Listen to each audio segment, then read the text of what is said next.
الشيطان الرجيم بسم الله الرحمن الرحيم.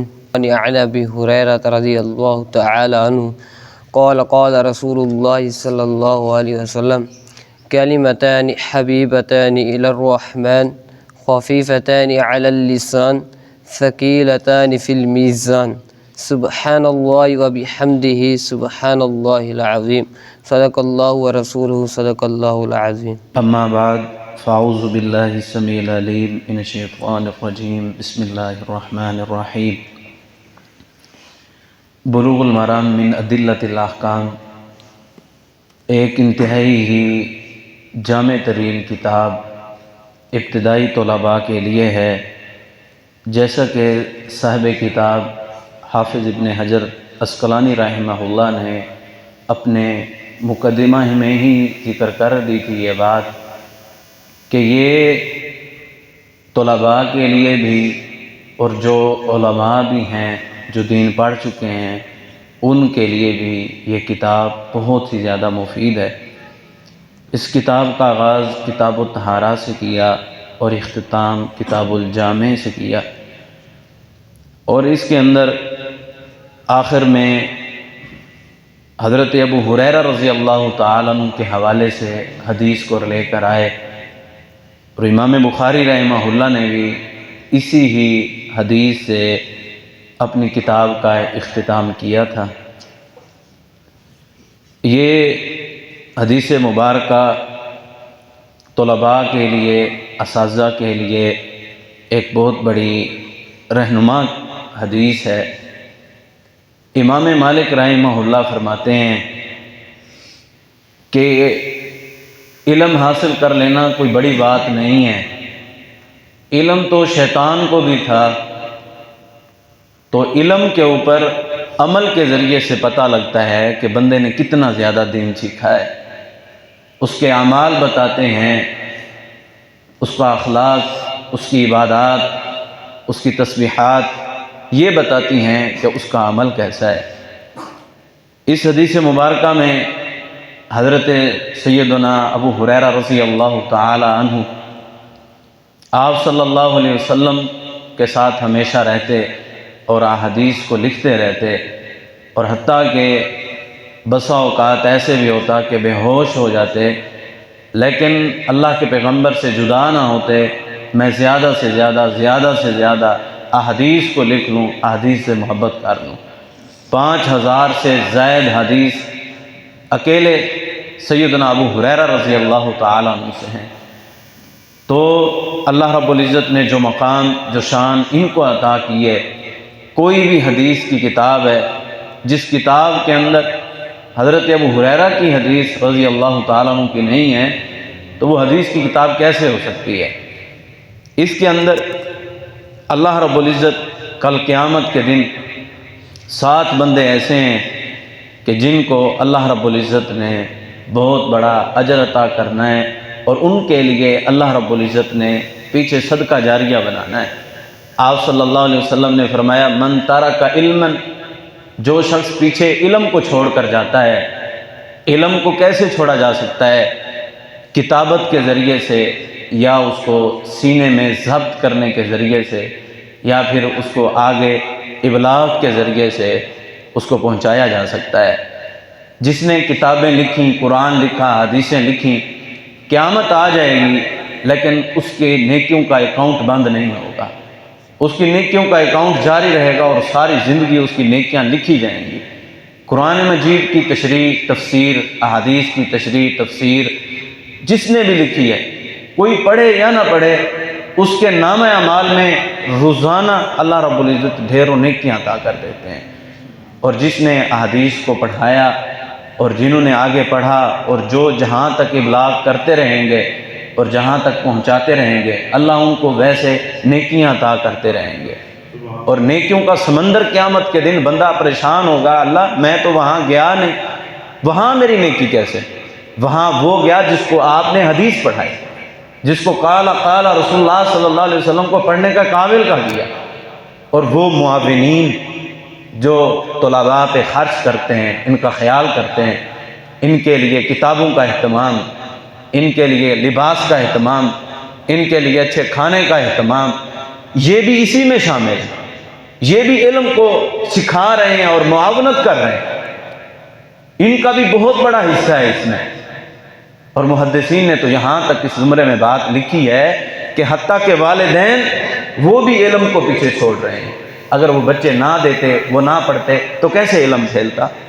اللہ رب العزت والدین کو اور طلباء کے اخراجات کو اٹھانے والے کو اللہ بھی اسی صف میں شامل کرے گا اور اسی میں کھڑا کرے گا۔ وہ والدین ہیں، وہ اساتذہ ہیں، وہ معاونین ہیں، سارے کے سارے اسی کے اندر شامل ہیں۔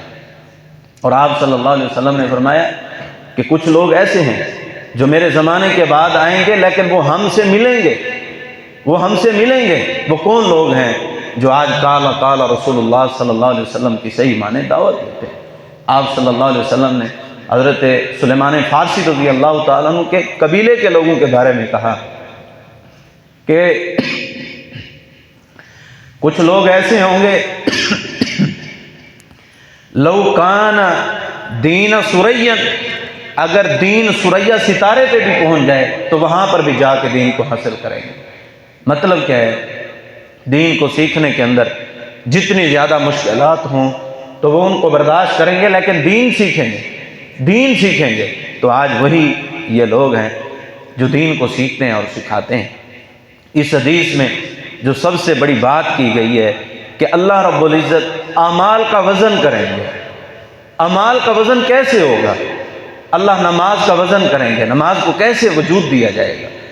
اس میں بعض مرجیہ نے اور بعض دوسرے لوگوں نے اس چیز کا رد کیا اور کہا کہ اعمال کا وزن کیسے ہوگا؟ آج دیکھیں سائنسی تحقیق کے ذریعے بخار کو کیسے چیک کیا جا سکتا ہے؟ کیا کیا جا سکتا تھا؟ نہیں۔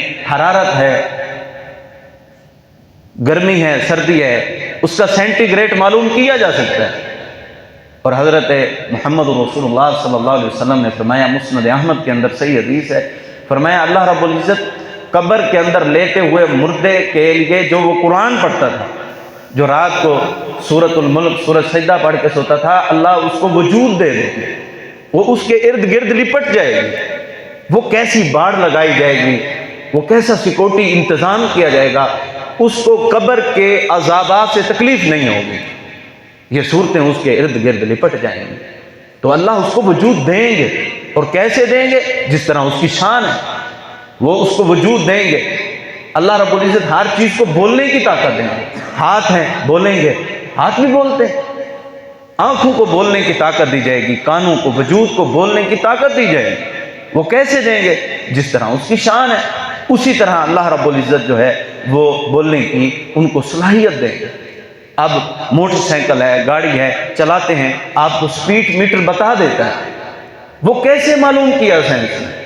اللہ رب العزت اگر انسانوں کو عقل دے دے، وہ سب سپیڈ معلوم کر سکتے ہیں، تو کیا وزن نہیں ہو سکتا؟ اعمال کا وزن ہوگا اور اللہ اعمال کا وزن کریں گے۔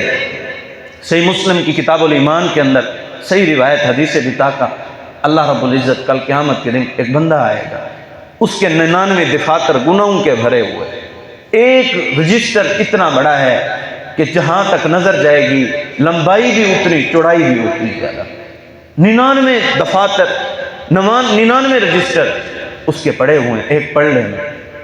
یہ بندہ پریشان ہے اور فرشتے اس کو سزا کے لیے لے کے جانے لگیں گے۔ اللہ رب العزت فرمائیں گے کہ میرے بندے کے بارے میں جلدی نہ کریں، اس کو میرے پاس لے کے آئیں، اس کی میرے پاس ایک نیکی ہے، ایک نیکی، اس کے اوپر کیا لکھا ہوگا؟ اشہد اللہ الہ الا اللہ و اشہد ان محمد رسول، یہ لکھا ہوگا، اور اس کو اس پڑلے کے اندر رکھی جائے گی۔ اللہ وجود دیں گے، اللہ وزن دیں گے اس کو، 99 دفاتر ہلکے ہو جائیں گے اور یہ بھاری ہو جائے گا، اور اللہ رب العزت 99 دفاتر کو، اتنے بڑے بڑے رجسٹر گناہوں کے، اللہ ان کو ہوا منصورہ کر دیں گے، وہ راکھ بن جائیں گے، اور اس کو پتھروں کی طرح، پہاڑوں کی طرح ایک پرچی کو اللہ چٹان بنا دیں گے۔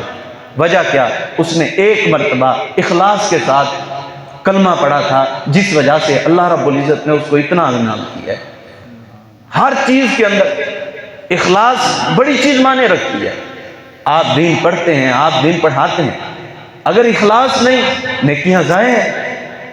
کل قیامت کے دن وہ علماء لائے جائیں گے جن کے دلوں میں اخلاص نہیں. اللہ پوچھیں گے آپ نے کیا کیا؟ اللہ جی ساری زندگی پہلے دین سیکھا پھر دین پڑھایا. اللہ کہیں گے کہ نہیں، تو نے دولت کمانے کے لیے کیا تھا، تو نے شہرت کمانے کے لیے کیا تھا، دنیا کمانے کے لیے کیا تھا، تیرے دل میں میرے دین کا ابلاغ مقصد نہیں تھا.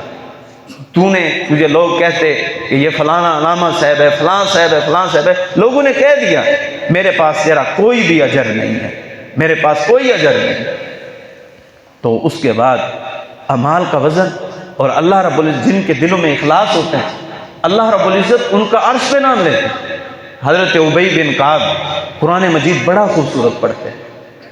اللہ کے پیغمبر صلی اللہ علیہ وسلم پر وحی اتری اور فرمایا کہ اللہ رب العزت کہہ رہے ہیں کہ ابی بن کعب رضی اللہ تعالیٰ عنہ کو بلاؤ اور ان سے قرآن سنو، ان سے آپ قرآن سنیں.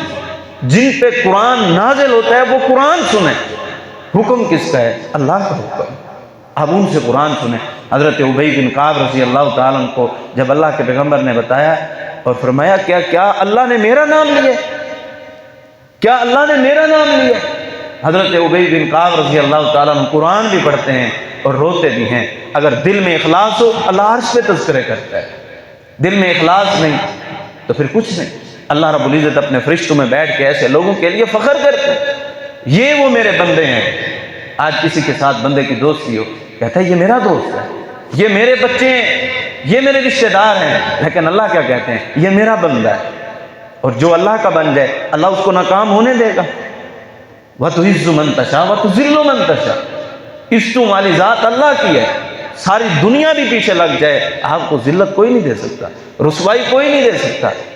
عزتیں اللہ دیتے ہیں. حضرت ابراہیم علیہ السلام کو اللہ نے عزت نہیں دی، لوگ تو رسوائی پہ تلے ہوئے تھے. آپ صلی اللہ علیہ وسلم کے ساتھ کیا نہیں ہوا؟ مجنوں ہیں جی، آپ پاگل ہیں جی، آپ دیوانے ہیں جی، آپ فلاں ہیں، آپ یتیم ہیں، آپ غریب ہیں. کیا تانے نہیں ملے اللہ کے پیغمبر کو. لیکن سب کچھ قربان کیا ہے کس کے لیے؟ اللہ نے عزتیں دی ہیں اور عزتوں کے تاج پر رہیں. اور ایک حدیث میں اللہ رب العزت حضرت جبریل علیہ السلام کو کہتے ہیں، بلاتے ہیں جبریل ادھر آؤ. حضرت جبریل علیہ السلام آتے ہیں اور کہتے ہیں جی اللہ جی کیا حکم؟ فرماتے ہیں وہ فلاں بندہ ہے، انی احب، میں اس سے محبت کرتا ہوں اور تجھے بھی یہ حکم دیتا ہوں کہ جبریل تو بھی اس بندے سے محبت کر. اور میں زمین پہ اللہ حکم دیتے ہیں کہ لوگوں کے دلوں میں ڈال کے جبریل اس بندے کے لیے لوگوں کے دلوں میں محبتیں ڈال دے، پیار ڈال دے. لوگ محبتیں کرتے ہیں، عقیدتیں کرتے ہیں. لوگ پیسے کی عزت، دل کی عزت نہیں، دین کی عزت حقیقی عزت ہے. اللہ محبت کریں، فرشتے محبت کریں، یہ دنیا کے لوگ محبت کریں. آخر وجہ کیا ہے؟ وہ صرف دین ہے. دین کی وجہ سے یہ محبت کی جاتی ہے. اگر اخلاص نہیں تو کوئی کام نہیں. امام احمد بن حنبل رحمہ اللہ کا بڑا پیارا قول ہے. وہ فرماتے ہیں کوئی نیکی کا آپ کام کر رہے ہیں، اگر آپ نیکی کے کام کرنے سے پہلے اپنی نیت کو چیک کریں. اگر آپ کی نیت بری ہے، آپ کی نیت اچھی نہیں ہے، آپ وہ کام نہ کریں. جب تک آپ کی نیت اچھی نہ ہو جائے اس وقت تک وہ کام کرنا شروع نہ کریں. نماز پڑھتے ہیں اساتذہ دیکھیں گے، نماز پڑھتے ہیں والدین دیکھیں گے، سنتے پڑھتے ہیں ڈانٹ سے بچنے کے لیے. ایسی سنتوں کا فائدہ نہیں ہے، ایسی نماز کا فائدہ نہیں ہے، ایسے قرآن کا فائدہ نہیں ہے. بلکہ نیت اخلاص صرف اللہ کو راضی کرنے کے لیے حدیث کو پڑھنا ہے، اللہ کو راضی کرنے کے لیے کرنا ہے. اور اخلاص نہیں پھر کچھ نہیں. حضرت سیدنا ابو ہریرہ رضی اللہ تعالیٰ عنہ کے دل میں اخلاص ہی تھا. بھوک برداشت کی ہے، پریشانی برداشت کی ہے، لیکن حدیث کو نہیں چھوڑا. محنتیں جاری رکھی ہیں، کوششیں جاری رکھی ہیں. اور آج بعض ایسے لوگ جو کہتے ہیں حضرت ابو ہریرہ رضی اللہ تعالیٰ عنہ غیر فقیہ ہیں، ان کو سمجھ نہیں ہے، انہوں نے اصل میں حدیث کو سمجھا ہی نہیں ہے.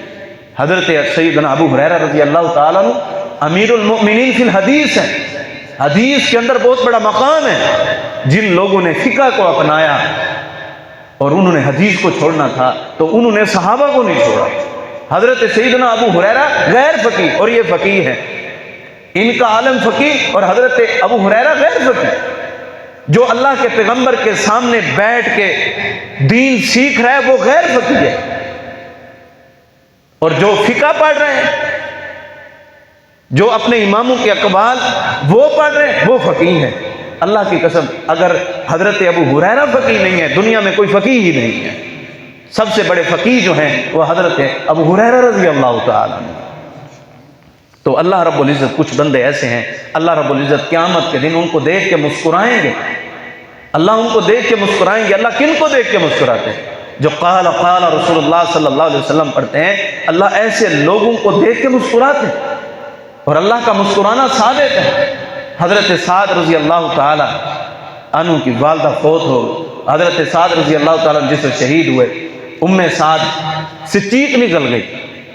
ام سعد سے جب چیخ نکلی تو آپ صلی اللہ علیہ وسلم نے فرمایا اے ام سعد پریشان نہ ہو, کل قیامت کے دن اللہ جس شخص کو دیکھ کے سب سے پہلے مسکرائیں گے وہ تیرا بیٹا حضرت سعد ہے. تو یہ مقام کیسے ملا, یہ فضیلت کیسے ملی؟ یہ ہیں وہ حضرت سعد. تو اللہ رب العزت کا مسکرانا اور اعمال کا وزن ہونا یہ ثابت ہے. اللہ رب العزت اس کا وزن کریں گے, اللہ رب العزت اس کی گنتی بھی کریں گے, نمازوں کی گنتی بھی کی جائے گی اور ان کو وزن بھی دیا جائے گا. امام بخاری رحمہ اللہ اور امام مسلم رحمہ اللہ کے ساتھ انہوں نے امام حافظ ابن حجر عسقلانی رحمہ اللہ نے حدیث کا اختتام کیا. وَأَخْرَجَهُ الشیخان, تو شیخان سے مراد جو ہے وہ جس طرح مقدمے کے اندر ذکر کیا تھا یہ مراد اس سے حضرت امام بخاری رحمہ اللہ اور امام مسلم رحمہ اللہ ہیں. ان دونوں نے اس حدیث کو اپنی صحیح بخاری اور صحیح مسلم کے اندر اس حدیث کو لکھا ہے. ان ابی ہریرہ, حضرت ابو ہریرہ رضی اللہ تعالیٰ عنہ سے مروی ہے. تو اب ابی ہریرہ تی کیوں نہیں پڑھا؟ کیونکہ یہ غیر منصرف ہے. غیر منصرف کسرہ اور تنوین کو یہ قبول نہیں کرتا. ان ابی ہریرہ رضی اللہ تعالیٰ عنہ, حضرت ابو ہریرہ رضی اللہ تعالیٰ عنہ سے مروی ہے قال رسول اللہ صلی اللہ علیہ وسلم, اللہ کے رسول صلی اللہ علیہ وآلہ وسلم نے فرمایا کلمتان حبیبتان الی الرحمن. کلمتان یہ تثنیہ ہے, کلمتن سے کلمتان, دو کلمے, حبیبتان دونوں کلمے محبوب ہیں, الی الرحمن رحمان کے لیے دونوں کلمے محبوب ہیں. اب اللہ محبت کرتے ہیں, اللہ کی محبت کا اس بات ہے. اللہ پیار کرتے ہیں, کن کلموں سے پیار کرتے ہیں وہ آگے آ رہے ہیں. اور یہاں پہ الی الرحمن, رحمان یہ اللہ کی صفت ہے, اللہ کا ذاتی نام صرف اللہ کا ذاتی نام ہے. اور الرحمن ہے, الرحیم ہے, العزیز ہے, الغفار ہے, تمام نام اللہ کے یہ صفاتی نام ہے. اللہ کا ذاتی نام کوئی بندہ بھی استعمال نہیں کر سکتا, کوئی نام اللہ کا اللہ اپنا نام نہیں رکھ سکتا.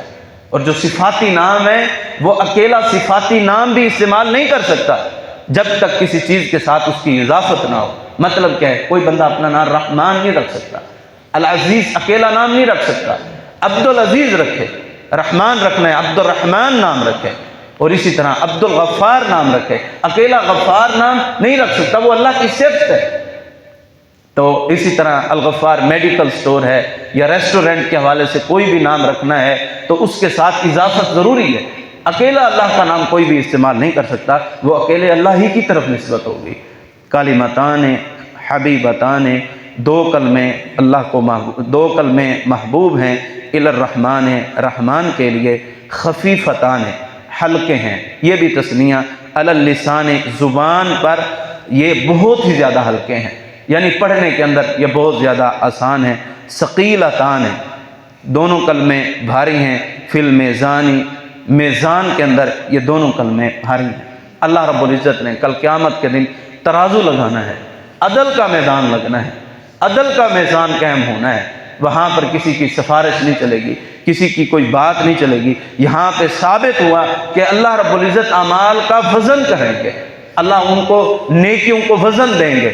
وہ پتھروں کی مانند نیکیاں ہو جائیں گی, وہ پہاڑوں کی مانند اس بندے کی نیکیاں ہو جائیں گی. اور جس طرح بندہ جنازہ پڑھ کے آتا ہے اس کو ایک قرات ثواب ملتا ہے, مطلب کیا ہے؟ اس کے نامہ اعمال میں ایک پہاڑ نیکیوں کا رکھ دیا جاتا ہے.